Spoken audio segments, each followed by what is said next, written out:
जब माया ने अपनी आखिरी हरकत की, तो उसे यह नहीं पता था कि उसका बाप मिट्टी से सिर्फ बर्तन ही नहीं, बल्कि कब्रें भी बना सकता है।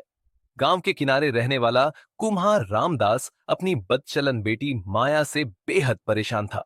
माया हर रात किसी नए मर्द के साथ गांव से बाहर निकल जाती और सुबह शराबी हालत में लौटती।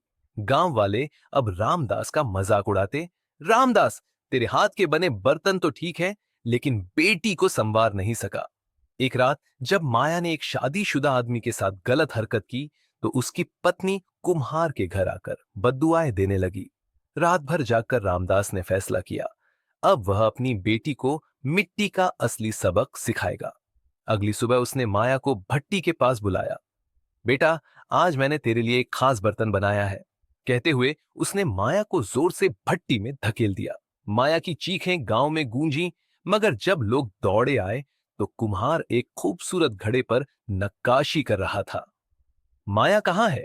गांव वालों ने पूछा। रामदास ने मुस्कुराते हुए घड़ा दिखाया। यही है मेरी बेटी, अब ये हमेशा घर में रहेगी।